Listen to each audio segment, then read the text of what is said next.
Everybody,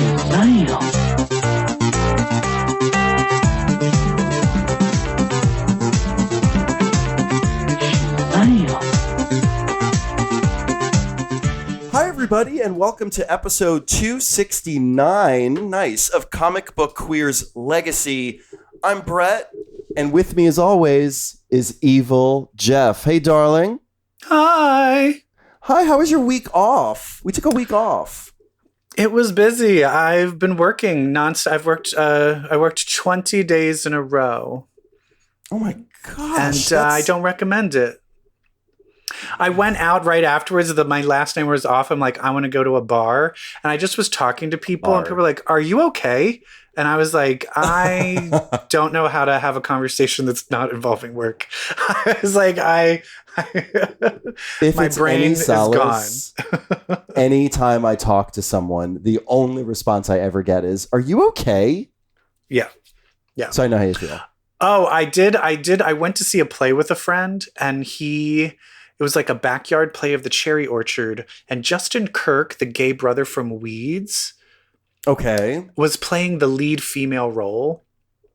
This was very interesting. Everybody was switching the genders. It was very interesting. Like a gender bent. But my friend knew everybody because he's Chekhov? involved. Yes, Chekhov. And he was friends with he just ended up knowing everybody because he's in the theater scene. And I didn't know anyone. And I realized this is the first time that he has hung out with me where I did not know everybody. And I am a super introvert when I don't know people. Yes. And so he's like, are you okay? What is going on with you? And I'm like, you've never hung out with me when I'm around people I don't know. Yeah, this is me. This is it.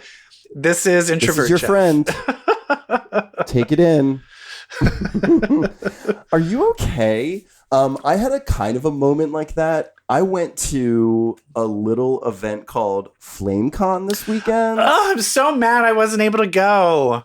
Oh my God. We have to go next year. Let's plan it ahead so that I come next year and we are going to, it's over for these bitches. When you and me are together with all of those other people, it's over. It's over. I mean, I do, it really makes me miss you. If I may start the show with a tender moment. Oh, I missed you so much this weekend. I know I wanted to be there. I felt incomplete. Mm-hmm. Because, it's the scene, girl. Mm-hmm. It's the scene. Flamecon, if you don't know, it is a wonderful event that happens in New York City once a year, typically around this time. It is put up by Geeks Out, a wonderful organization, a wonderful 501c3. And Flamecon it's actually Cerebro, that podcast. They did a live show, and Connor Goldsmith said it best. It's like a small con. It's like a small con with a big con feel, but it's only people you want to talk to. It's only people you like talking to because there's no straight people there. It's paradise in some ways. It's like the incels stayed home. Right. And so it's a good time had by all. I had a great time. I went both days. I bought a ton of merch. So first of all, I got to buy some prints from Karen Charm, who is on Twitter as Karen X-Men Fan, who is a big listener and friend of the show. Oh! So got to hang out with her, buy her Prince stuff, of what? Emma Frost? I'm just Amazing. guessing. No, but I did meet a new friend who was wearing a White Queen t-shirt that was done by Pepe Larraz. Her. Oh my God. To be where? I want that. Right. I was like, where did you get that? And he's like, Amazon. And I was like, I've heard of it. I used to have, and I lost it. I had a Emma Frost and a Kitty Pryde. And it was, they were Kitty Pryde t-shirts, but they were done to look like old 80s Nagel prints. Like the cover of a Duran Duran album. I've seen those. Yes, I've seen those. I don't have either of them anymore. Nail salons. Uh-huh. Yeah. I got to buy, oh my God, girl, I cannot wait to show you the prints I got. I got one of Magic, Ileana, one of Storm, and one of Emma Frost by an artist who's doing cover work for Marvel named Sway. I think Sway Art is their Twitter handle. But I mean, these drawings, they serve cunt. I mean, I think the Emma Love one it. is going to be a variant cover of, or like a cover of Immortal coming up, if it wasn't already. But I've never seen anyone capture Ilyana Rasputin like this in my life. Like her face. I'm like, that's her, girl. Wait until you see it. It's her. Love it. I'm like, this is her. So it was so fun. So many great booths and vendors, and the crowd is incredible. Chuck Tingle was there. I didn't get to see him speak, but like he's a little iconic to me. Look him up if you don't know who that is. Like I said, Cerebro was there. Oh, our friends, the boys at Homo Superior X, our second favorite podcast, they did a whole like game show panel where they Love it. had Jay Jordan and Charlie Jane Anders. Charlie Jane Anders is the trans writer who created Escapade Girl. Oh, and the Flying great. Turtle. Oh, Yeah. awesome. Yeah, and so the whole the main segment of this whole panel game show thingy they did, which was so much fun, was $25,000 pyramid where they had an audience member paired up with a panelist, and you had to guess. Round 1 was X-Men teams, round 2 was X-Men characters, and round 3 was X-Men events. And Charlie Jane Anders got paired up with this bitch. Yes. Oh my God. Is there a video of it anywhere? Yeah, I think they did record it. I've got a selfie of me and her on our Insta, but it was so much fun. Was She's it X-Men amazing. events? She's so funny. Was it X-Men events the one you did? No, you did all 3. Oh, okay. We did How all did you 3, do? Did and you win? we got 0 points, but just because we didn't win each round. But like we got a lot of correct answers, but it was it was funny. We were like a match made in heaven, because I'm like trying to hit it from all angles. I'm trying to get her to say syllables, and she's like, "Oh my God, I know this." Like she's very just like a nervous energy type of person. It was a lot of fun, and again, a great room of like the jokes are these deep cut X-Men jokes. Every conversation you have every conversation I had is in one way, shape, or form about the X-Men with another homo. Flamecon is like not about the X-Men by any stretch, but there is just a strong contingent of like 30-ish year old gay men who are all pretty cute and sexy, by the way, who are really into X-Men. Like, love it. I mean, so you got to come next year. I'm gonna come all over their faces. I know. I came all over the place. I feel so bad for Geeks Out. I jizzed everywhere. That's but awesome. It was so great. I'm trying to think of like what else happened, because there were so many just like fun moments. But I don't know. Flamecon, like definitely make plans next year if you haven't been. Did anybody like to go? Did anybody like know who you are, like when you were introduced as who you were? Girl, yes. I want to hear about that like stuff. people came up to me like at the party and was like, "Are you Brett from CBQ?" Yes, love your show. Thank you so much. There was one guy at the con who, after this is so funny, he was at the game show that Homo Superior X did that I was in, and girl, you put me in front of a microphone, you get me on a stage, you get me at a dais, like I'm cutting it up. You're gonna hear it. I'm gonna try to main character it, and I did, and much to the chagrin of many people, I'm sure. This guy comes up, he's like, "You are so funny. You should have your own podcast." And I was like, "I do, and it's called Comic Book Queers." And he's like, "Oh, I should check it out." I'm like, "How does this bitch not know?" So I was like, "Yeah, it looks like this." And he goes, "Oh," he goes, "You're on EvilJeff's podcast?" It's like, yeah, I'm the other one. At first I thought he was saying like, "I do listen to it, but you should have your own podcast without EvilJeff." Oh, no. He had no idea That's that great. I'm the other guy on EvilJeff's yay. comic book podcast. Yeah, being that was fun. recognized. I thought you'd like that one. Yeah, I do. Yeah, and it's just like Gray Malkin Lane is another podcast who I met Chad of Gray Malkin Lane, who did a X-Men fashion panel. Hello. It was just literal like gay X-Men geeks like clucking away like geese in this room of just like Everybody is shouting their opinions about the X-Men's Hellfire Gala outfits and swimwear and outfits. Can we pitch a panel for them next year? Hell yeah. All right. And we can. In separately, fact, I want to us do, and Homo Superior talked about doing one together. Yeah. I want to do also, I would love to just have like an X-Men improv show. We should totally do that. There's another idea floating out there that we'll talk about after the show. I don't want to publicize it. You're going to love it. Okay. Yeah. You're going to love it, and it's going to happen, and we're going to be a part of it. Yeah, listeners, you're not going to know. You don't know shit. You'll have to come to Flamecon You don't know to shit. find out. Well, we've been talking a lot about these hot topics in X-Men. How about we actually talk about the X-Men? Let's talk about the X-Men comic books. Hit the music. I was reading X-Men comics in a cocktail bar. That much is true. Yeah. All right, girl. Hey, girl. What are we talking about first? We missed 2 weeks. So we've got 2 weeks of X-Men books. So we've got Yeah. I said Magneto 25. That's not even a comic book that ever existed. X-Men 25. Well, 2 weeks ago, whatever, we had X-Men 25 and Astonishing Iceman #1. You want to talk about those two?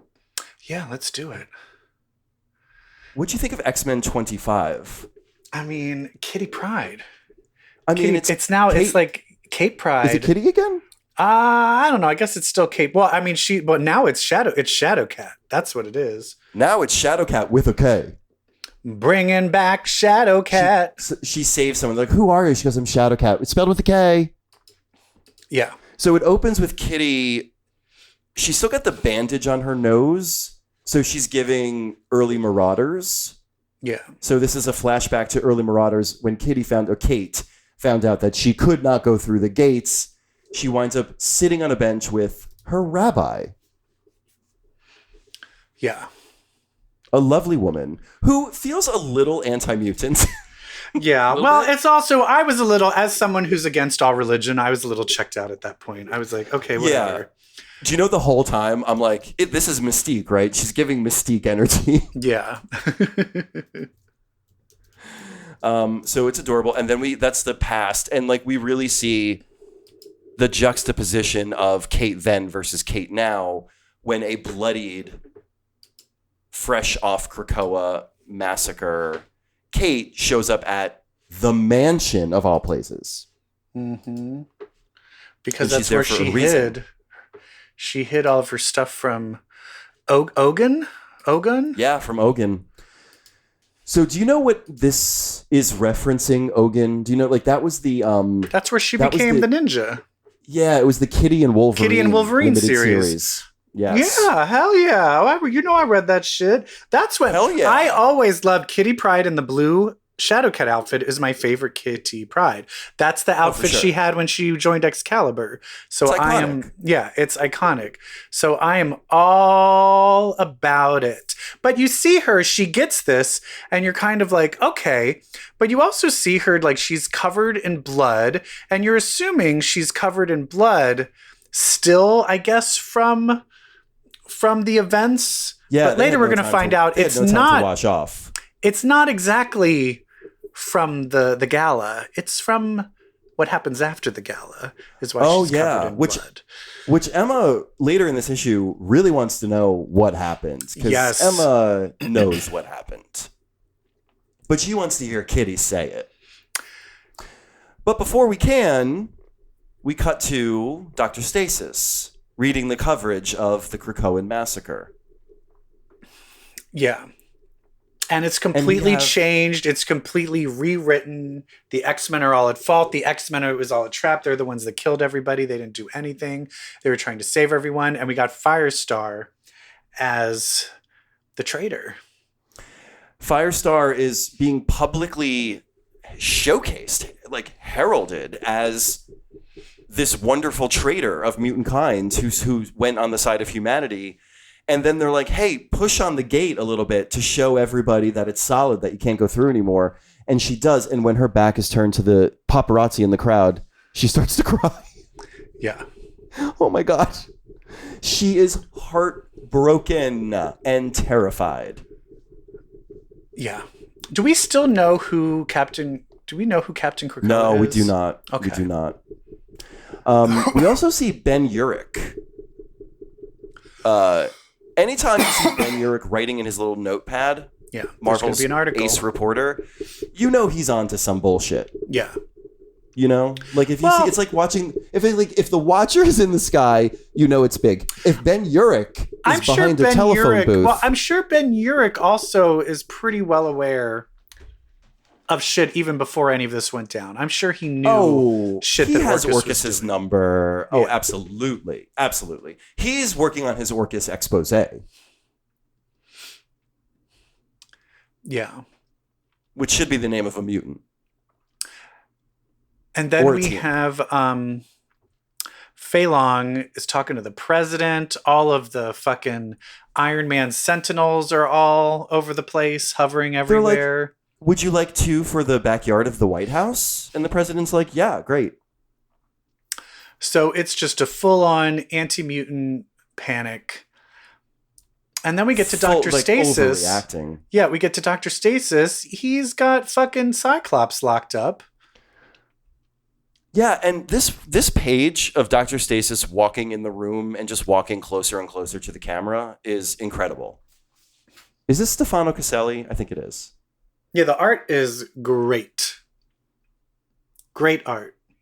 Yeah, I mean, that's part of why Kitty hits in the first few pages back from the original Marauders days, because it's the same artist. Yeah. I believe. I'm making shit up. But Cyclops, oh my God. Eyes sewn shut. His eyelids are sewn shut. Ugh. Disgusting. I hate it when that happens. He says, go fuck yourself. He screams it. Go in his 90s fuck costume. yourself. Yes, that's right.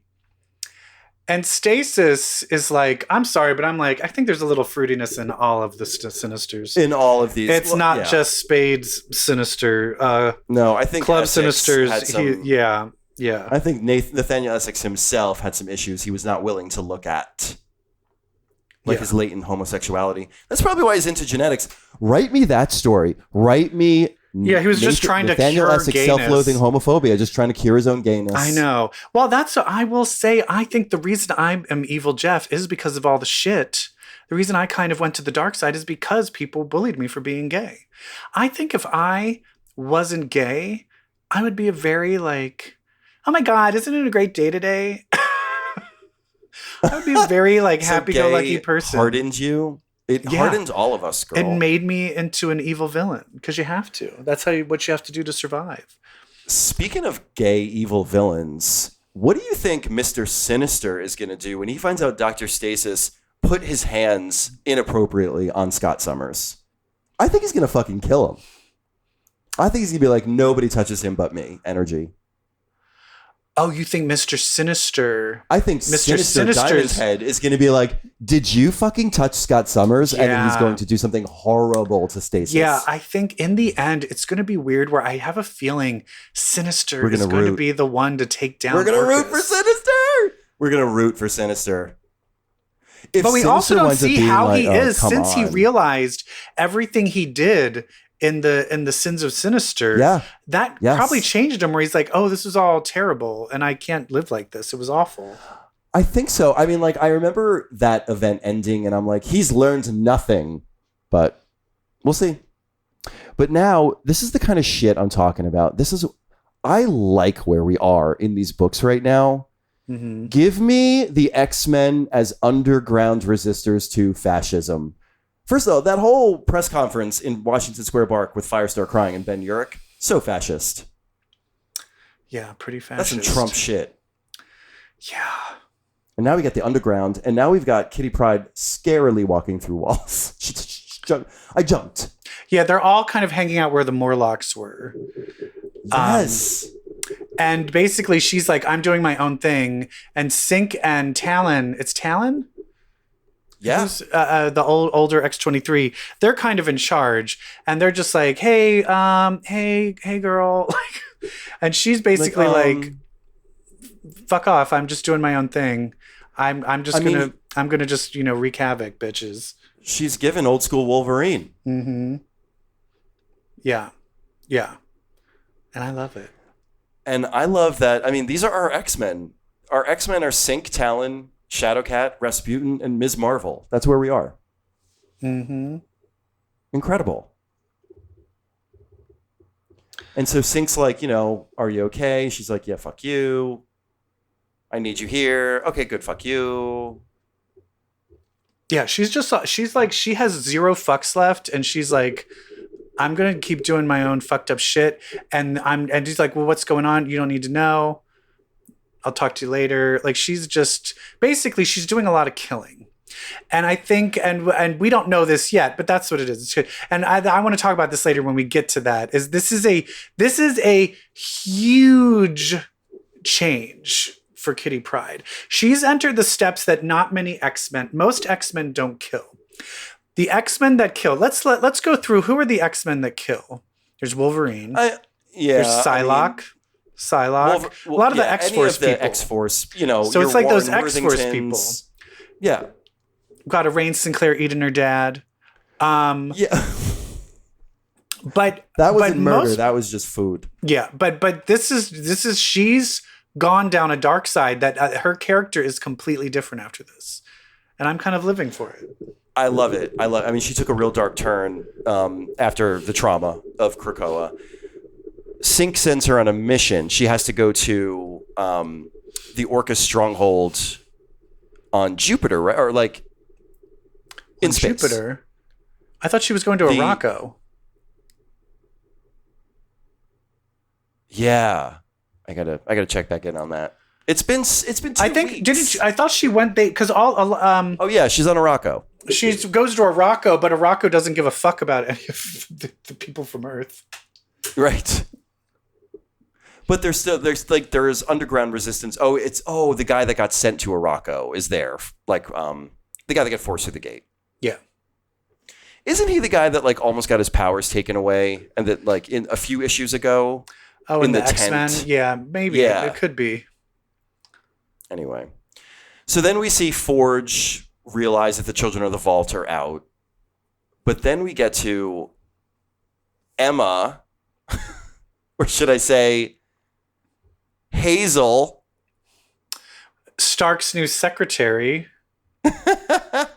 in her Moira cosplay. Mm-hmm. Fun fact, the outfit she's wearing is the outfit she wore when she first showed up to Kitty Pryde's house. You're right. In the Phoenix Saga. You're right. It is the same outfit, except she's got a new wig on. Yeah. So, what's her name? Hazel. Hazel says that she basically kind of warped her parents' minds so that they don't remember Miss Marvel's parents, so that they don't remember she died. I'm like, wasn't a lot of people at her funeral? Right. Yeah. Did she do it to everybody? I think she just did it to the family. Because everyone else is going to be like chill about it. Like, oh, you died and came back. Welcome to the club. But her family is going to have reactions. And Emma was like, just stay here, be a kid. But she shows back up and she's like, I'm a mutant now. I'm an X gene. I have an X gene. I'm an X-Man. Yay. Yay. We love her. And then these X-Men, these underground X-Men, meet up with the Uncanny Avengers. Uh-huh. And Rasputin says to Deadpool, I've heard of you, clown. Give me a wide berth. And I just love Hazel is like, Catherine, a word, please. Yeah. What happened? And she's Kitty, just like, you don't need to know about it, bitch. It's genius. Like, it ends with Emma going, what happened to you? And then they cut to it. And it's a long scene of Kitty killing people in very disgusting ways.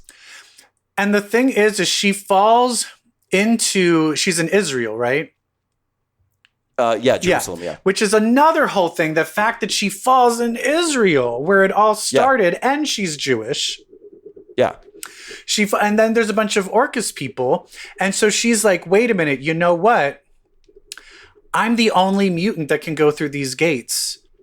Nobody needs to know. No one can know about this. No, and when she realizes no one can know about this, she realizes I have to murder every single one of you. And I love when they all laugh like, oh, what are you going to do? And she's like, bitch, I'm a fucking ninja. I'm going to put your gun in your head. She's a ghost. Like, she's a literal ghost ninja.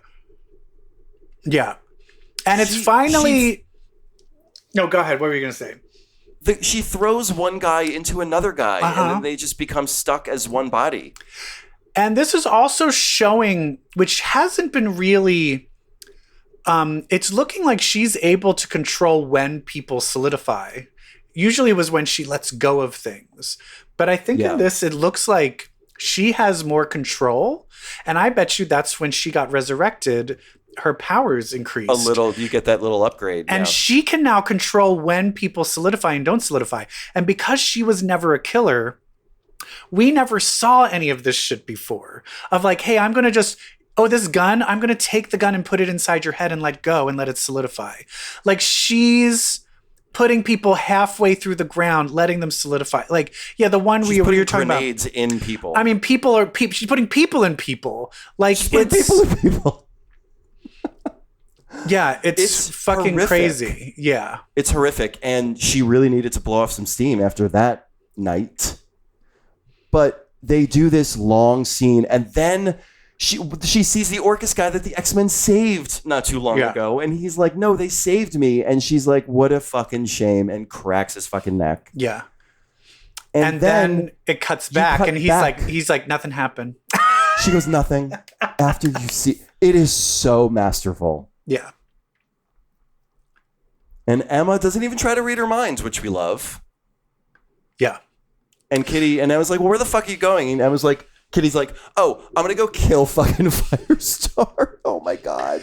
Yeah, so now we're like, oh, fuck, because there's one other person that said they were going to go kill Firestar, and that's Rogue. So we have like, Rogue the two and scariest, Kitty going to fucking kill Firestar, who is an undercover agent for dead Jean Grey trying to save everybody. And you're like... But Jean did say, when Firestar is like, what if someone, like, what if they come to me? She's like, tell them the truth. Like, yeah. So... Hopefully, Firestar. Well, but will they give her a chance? It was Jean. Yeah, right. Will they believe her? I'm sure Jean did something where it's like, no, Jean said if you touch my elbow, all will be made clear. Yeah. Speaking of touching bodies, yes, Astonishing Iceman. Touching bodies. He touched someone's body. Astonishing Iceman. Apparently, it looks like he did not fully die because Romeo, who is an empath, was able to gather the emotions of him, and he found his emotions in ice or water and was able to suck it all together enough for him to reform himself. So Iceman was resurrected through the power of gay love. Yeah. Gross. No. But But the problem is he only has a few hours, and then he has to go back to Romeo to kind of bring him back together. Yeah. So this is and now it's like talk about but then poor Romeo was like stuck in Antarctica and being like, well, I didn't sign up for all of this. Now I'm just like your keeper, but whatever. I know, right? Of course, they're in San Francisco. They weaponized a bunch of technology that's attacking people and detecting anyone with a gene. It turns other technology into like Sentinel technology. So like people's iPhones are becoming little Sentinels. Exactly. So you're like, fuck. Guess, oh no, I just spent all this money on a new iPhone and now it wants to kill me because I'm a mutant. Great. This is what I get for getting the iPhone 15. But Iceman shows up and he's like, hey, girls, I was just in a bathhouse in San Francisco and I saw things were going wrong. And here I go. I'm going to kill these little things. And this one guy, he's not even a mutant. He was just doing the X drug. He was doing like the X drug that like makes you a mutant for like a second. Yeah. And And then he basically grabs and kisses this dude. And I want to say there's some people complaining for saying that this is like non-consensual. And I guess for me, I've read it as consensual. I did too. You know who? I feel like unless you're a slutty gay man, you don't get the language of eye contact. That guy's already looking these at him are looking like, at each other like, you fucking damn. saved me. And I think like he moved forward. I think, and we don't see that. Yeah, I think no grabbing. Yeah, there's an embrace. There's like a mutual embrace. I think let's not cancel Iceman just yet. I mean, do you know how many times I've like met a guy and just been like, "Oh hey, how are you? Oh hey, how are you?" And then we just start making out. But there's an eye thing. But there's an eye contact thing. Yes, where the consent. You're looking at each other like the eye contact and consent instantaneously. And if you get it wrong, the person turns their head and is like, "Beat it." I forgot. No, ill. Yes, there is. It's cruising. The art of cruising. And if anyone can cruise, it's the art of cruising. It's a fag in San Francisco. There you go. Orcus is pissed off because they're like, we thought Iceman is dead. What is he doing here? And then we see him with Romeo, and it kind of shows how he reconstituted Romeo. And this is bad for a relationship. There's things where you're like, oh, I need you. I don't like relationships where it's like, I need you. You want to be together, but he literally needs him. No, yeah. Otherwise, he disappears and dies. Like, what if Romeo's like, oh, I'm kind of like not into this anymore, but I guess I can't do it because if I break up with you, you die. Oh, but I'm a nice guy. That's too much pressure. I'll stay. It's so much pressure. It's so much pressure, but. The first, like when Romeo is able to do, like when he reforms Iceman, when they show it for the first time, like just little darling Bobby just like staring blankly at him smiling is so cute. Yeah. It's very Heartstopper. Fart popper. You should do that with the show you're on. All right. I know you didn't want to talk about it, so I won't. We'll talk about Iceman. Gay stuff next week. Okay. So Iceman, it's cute. Oh, it ends with like, Orcus is like, oh, let's go kill his mom. And then he'll like show up to save her. Which I'm like, can capture the fan base is fine with it, actually. They already killed the dad and we were happy about that. So kill the mom. They're so mean. Yeah. They're so mean. Very cute. Iceman, very cute. I hope he'll be fine. Like, one of my least favorite X-Men tropes is my powers aren't working right. I hate it. I hated it so much when Bendis did it with Emma and Scott. Like, I hate it. I hate it when they did it with Danny Moonstar, like when she got thrown against that machine and she couldn't, and like, I hate it. I have a feeling it's going to be figured out pretty quickly, I guess. I just don't want them to do like another, like he has to wear that belt Loki gave him because his powers are out of control. I hate that shit. Yeah. Well. All right, now we got to go into last week's books. We got Ghost Rider Wolverine #1. We've got Children of the Vault #1. We've got Immortal X-Men #14. And yes, we have Magneto number 1 by J.M. DeMatteis. But we're not I talking don't about want to that. talk about that. Children of the Vault, I don't care. I really don't care. I feel like they missed the avenue. Was back when Rogue and Mystique and Iceman were on a team together. That's when Children of the Vault were interesting. You can't come 15 years later and expect me to give a shit. I just don't. I truly am like, stop trying to make Children of the Vault happen. This is when I thought it would be cool. When Serafina showed up in like House of X or Powers of 10, whatever. Wait, didn't that happen? Like they found Serafina and like, you're like, oh my God, Hickman's going to bring back the Children of the Vault. I thought they were going to be more like an Orcus. Like they are the ultimate transhumans because they're all just evolution. But no, they just wound up being like a mosquito flying around for the entire Krakoan era. So it's no secret. I don't love the Supernovas run. I don't love Rogue's team. Yeah. With the Masterminds and the Cannonballs. I didn't love it. Yeah, it's not great. it didn't look like an X-Men team to me. Mm-hmm. So, yeah. I do love Cable and Bishop, though. Yeah. Cable and Bishop. And especially because it brings up their whole history of how they, there's a long period of time where Cable was trying to kill Hope and was just chasing Cable through time, trying to murder Hope. So, I like that they're addressing all of that. That's fun. That's fun. Do you know what I liked the most about this? The first few pages. Yeah. With the lithium fields and the kid. I loved that. Because that shit's real. And I love that they're,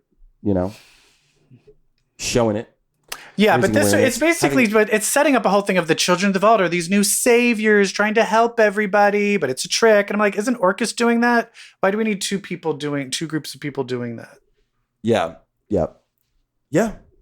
I mean, it's, it's like they're like bastardizing what the X-Men did. And like, no, it's not medicine that's going to make you want to kill somebody. It's other stuff. It's fun. Yeah. So, yeah, I mean, it's fine. And the art isn't that great. I tell you what, I do love Cable's like talking tattoo. I love that, like fairly recent development. Mm-hmm. But yeah, I feel like we don't have anything else to say about it. No, I don't. Yeah, I don't think. Yeah. No. It was pretty much what I expected. What wasn't what I expected was Ghost Rider Wolverine #1. Yeah. Like, call me crazy, but Wolverine. I got real confused. Wolverine approaching the Spirit of Vengeance after the Mutant Massacre of Krakoa isn't about getting back at Orcus. Okay.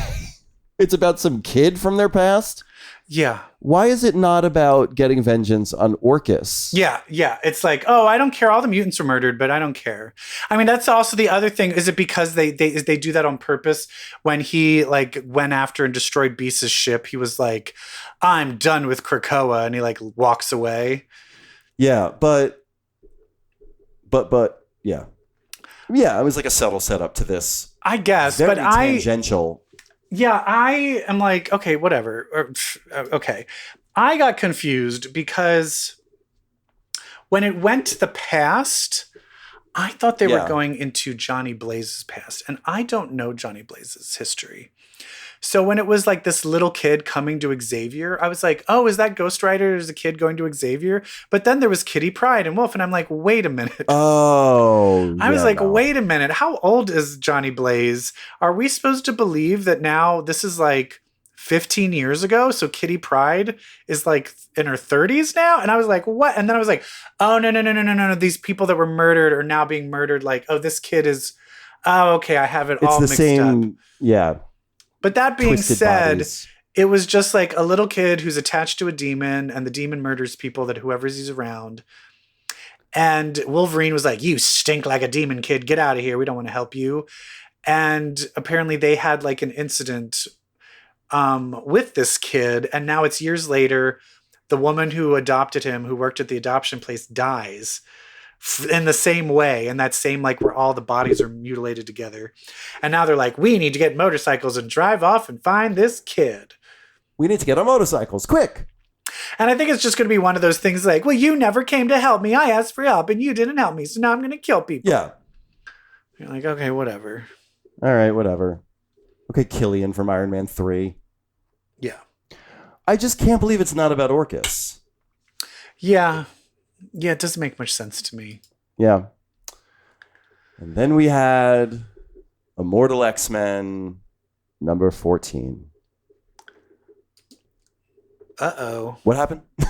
What happened? We have some What didn't happen? We have some Shaw. We kind of see Shaw got this played. motherfucker. Can we talk about Sebastian motherfucking Shaw? We open with Xavier is just traumatized. He is staring blankly into space with a beard. Mm-hmm. Who knew he could grow such even facial hair? I'm surprised. Yeah. I've never seen him with stubble.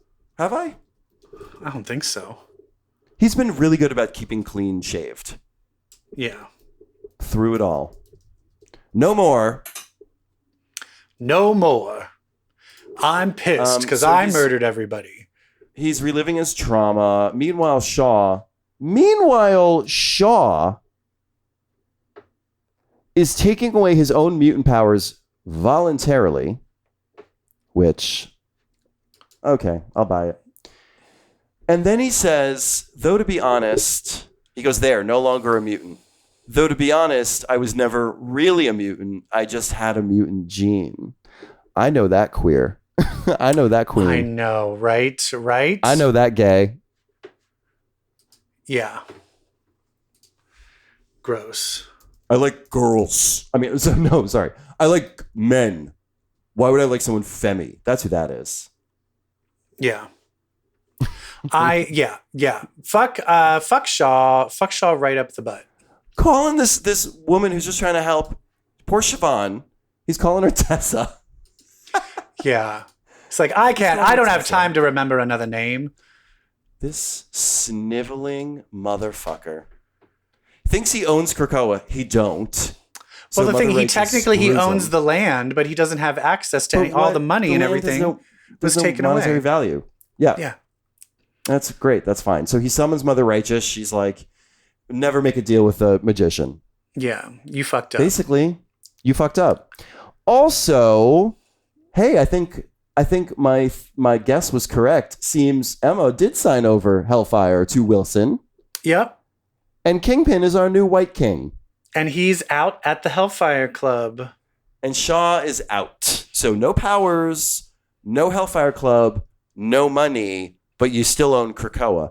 Emma showing up like Scarlet Witch in Doctor Strange Multiverse of Madness. Yeah. Showing up from behind and whispering in his ear. Just serving cunt. When he's on that boat, dreams. Is that Celine that he's with? It is very much Celine. Yeah, just like tanning with a big black hat and black bathing suit. She's a vampire. Tanning. Yeah, love it. Like, she's fucking incredible. I don't know, Celine lately. I've been really feeling Celine. But they keep saying, look, we keep trying to go to Krakoa, but there's all these like monsters there. And he's like, what? Why are there monsters there? We then cut to Krakoa with Charles, and Emma is like, look, and she's the one, we called it out. She calls him out and is like, look, you arrogant piece of shit. Just because you can't hear the people's voices does not mean they're dead. We do not know if they are dead. So stop making it all about you, bitch. I just love, like, she keeps calling him telepathically, and then she just starts talking. And Emma has so much going on right now. I mean, she's arguably the leader of the mutant resistance. Yeah. And she's checking in on Charles Xavier. Like, checking in. Just like, are you okay? I mean, smart to keep him close, obviously. Yeah. And he's just like, fuck off. They're dead. I know. Just leave me alone. Oh, he's I'm gone. just going to leave me alone. And then as soon as the Orcus people show up, boom. He telepathically makes them see the monsters and they run away. Yeah. But finally. Which, I mean, he's the true protector of Krakoa now. Like the role he always thought he played. He's actually playing it now. But finally, we see these people are not dead. Oh my God. They're somewhere called Nowhere, No When. That was the location that's listed in the comic. That's the location. In some desert land, we see Exodus, Hope, and Destiny. And Destiny's all like, where's my wife? Where's my wife? And Hope's like, shut up, you dumb lesbian bitch, and slaps her in the face. She smacks her. Yeah. Pull it together, so bitch. Hope. First and of all, all of this imagery, all of this religious Christian, like Jesus, 40 days in the desert stuff, it's really powerful to me. Like, typically that's not my vibe, but it's not my vibe at all. It is here though. I like it for Exodus. I like it for this moment. I think Exodus is going to get a big push as a character. I think mutants are going to wind up following him after this whole ordeal. I also like, first of all, he's gay too. Let's not forget this. Yeah. I also like that he's with two characters named Destiny and Hope in this situation. It's like Exodus, he's with the Messiah and the Prophet. Yeah. I'm feeling it, which is very out of character for me. Well, we'll see what happens. I mean, if it's going to be this stupid 40 days and 40 nights, and then I'm going to be like, all right, whatever. Where do you think they are? I do not know. I don't know. I guess they're not on Earth. Can I make a guess? Okay, where? I think this is the White Hot Room. Oh, okay. I think Jean's there. Oh, all right. I'm down. I'm down for that. Or is this like Mother Righteous bottle stuff? I don't think so. We don't know, but that's the thing is were they controlling where the mutants went? When they went through the gate? I think they were, but I think something happened. Do you think that was Curse? It could be. Although I'm still holding that Curse is going to be responsible for whatever's happening in the book Realm of X. That's just a guess. But I don't know. Mother Righteous did something. A higher power intervened. I don't know. Someone fucked up. Speaking of Curse, I'm not fully caught up, but I've been catching up on X-Men Green. Yeah. And I finally got to the part where Curse literally takes her curse away and it kills her. And dies. And it kills her. It kills her. But by this point, what's her nuts? Nature Girl is like, no, it wasn't you. And I think it was her. I think it was her that made her evil, but it's too late. Absolutely. Curse is very powerful. Like, I don't know if you get to the point where at some point in that story, it's revealed that Xavier can't read her mind. That you can't. That's why she's not being controlled. That's why she's screaming, I don't want to go. I don't want to go. Because you can't mind control her. She's very powerful. Yeah. She might have did something to all of it. Who knows? But I guess we'll find out. And then that little insect boy who I love, his name is Kafka. I've looked him up. I always feel like he's the little boy on Krakoa that has always witnessed to horrible things just because he was in the wrong place at the wrong time. Yeah. Like, he was the one that found Storm in the Jean Emma giant size thing where they go into Storm's mind. But I just like him. I don't know. You know, like sometimes there's a background character that you're just like, I don't know why, but I love that little guy in the background. That's how I am about Kafka. Is that all the X-Men comics? Yeah. Well. How about that shit? Well. Well. What's next? What do we have to look forward to? I think there's some other comics that maybe we should be reading besides X-Men. Ooh, okay. Let's talk about other comic books. Hit the music. Comics that I have read. There's other comics than the X-Men, but who cares really? Who wants to go first? You read something that wasn't in Marvel, right? I did. I read a fun book by David Booher. It's a book by Dark Horse that there was a volume 1 that I read. Volume 2 is now out, issue 1. It's called Killer Queens. And listen, the tagline is they put the sass in assassin. So obviously this is a book we're going to pick up. It's fun. It's like if Saga was just more horny and cartoony in terms of like the setting and the characters. Like, it's very like weird space kind of stuff. You've got Max. He is an assassin, and his partner is Alex. She is an assassin. And this story picks up with them basically picking up a bounty, hearing that some prince from some planet, a prince who is non-binary, although family back home, royalty will not accept their non-binary status, escapes, and Alex catches wind of it. Alex becomes interested in this escaped prince, and Max has no idea why. And so Alex makes them go try to find this prince also. And then it comes out that Alex and the prince are lovers. Well, you'll have to read it to find out. Oh, Jesus.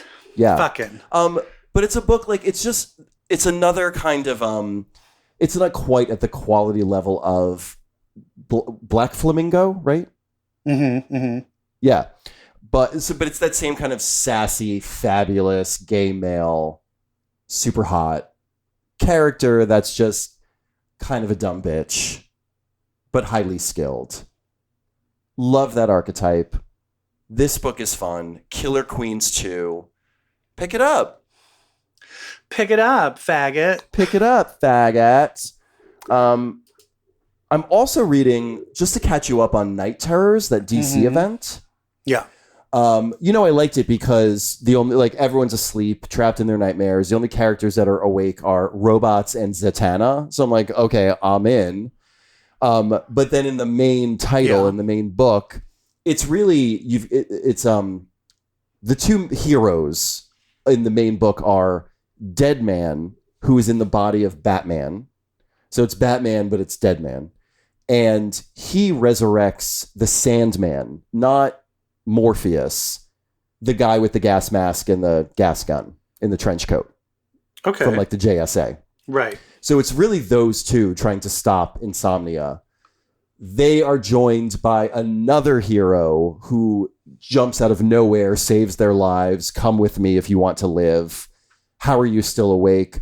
I'm highly trained. I've only been up for hours. I feel like I've been up for weeks, but I'm doing everything I've been trained to do to stay awake. And it is none other than Damian Wayne.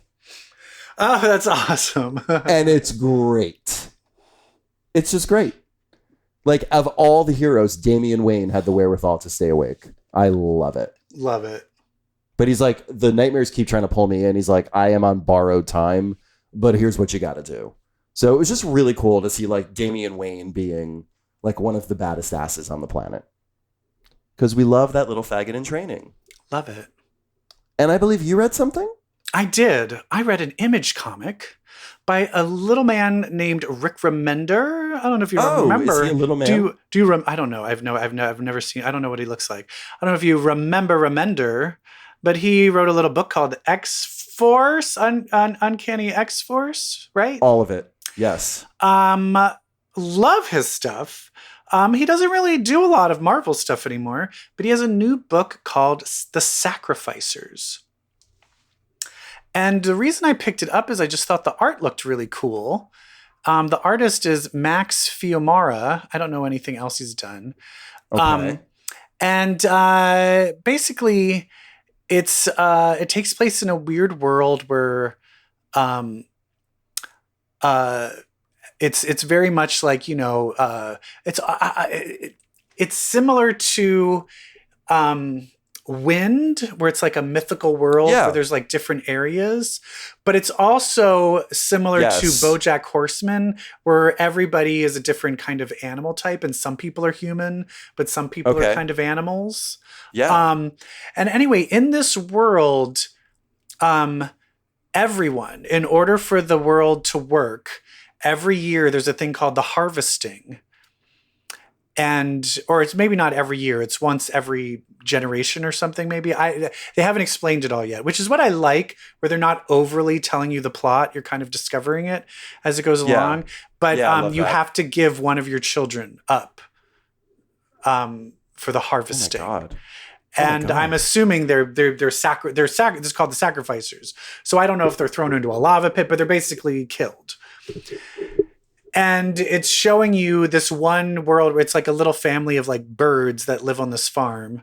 And one of the birds is like being shoved out, and he's being forced to live in the farm area, and they're all like ignoring him. And it's clearly because he's being chosen. They're going to send him off for the harvesting. And then later you find out that they did have another one chosen, that they were like letting live in squalor so that they wouldn't love it. But then he died. I guess because they were treating it so terribly. So then they had to take another one of their kids and start treating it like garbage. Anyway, it's also showing you just like the king and queen, and like there's a daughter, and supposedly you find out that the daughter of like the king and queen and this one bird boy who was then taken to the harvesting to be sacrificed, that those two are going to change the whole entire. They're going to rewrite take history. it all down. Yes. So you're kind of let in like these two people are going to take it all down, and I'm like, oh, okay, interesting. I don't see how that's going to happen, but the art is really pretty, and it's a pretty interesting take. I liked it. Nice. That's one I'll check out. There's another book I want to mention talking about Flamecon. James Tinian IV was there. Oh, did you see him? Did you talk to him? Did you get something signed by him? I saw him. I didn't talk to him. But he had like Collections of Wind and House of Slaughter and Something Killing the Children. And he has a new book out. I haven't read it yet, but I'm holding issue 1 in my hand. It looks really cute. It's called The Oddly Pedestrian Life of Christopher Chaos. Is that a new one? And it's got it's a new one. I'm holding number 1 in my hand. It's got what looks to be a queer youth on the cover, so that'd be fun if Christopher Chaos was not straight. Love it. But I'm flipping through it right now. I have no idea what's happening, but it looks cool. So I'll report back on that maybe next week. Okay, great.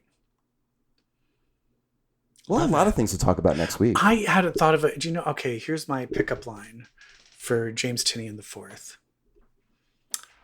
What? Hey, something is killing the children. It's my butt after you dumped your babies in them. You see, they have nowhere to go because I'm not, I don't have female anatomy inside me. So they'll be killed like so much children, if you know what I mean. Like your book, Want to Have Sex. I think that would work. Yeah, I think so. Yeah. Well, I think that's it for today, I believe. I think we covered the comics. Oh, no. We covered all the comics. Yep. We'll talk about some gay stuff next week. We'll talk Heartstopper. We'll talk Red, Harley White, Quinn. and Royal Blue. Harley Quinn. There will be more X books. I think we are getting what I feel is going to be the gayest of the Fall of X books, Dark X-Men. We'll have that for you next week. And we'll have some chlamydia and syphilis. Yes, we will. That was a great Harley Quinn joke, by the way. Oh, please. Like, you're going to be the first person to come back from a business conference without chlamydia. Yay. All right, we'll talk more about that next week. All right. But until then, if you are going to read comics, I want you to know something. What? If you read comics, well, then that makes you... What? Queer. Bye. Damn.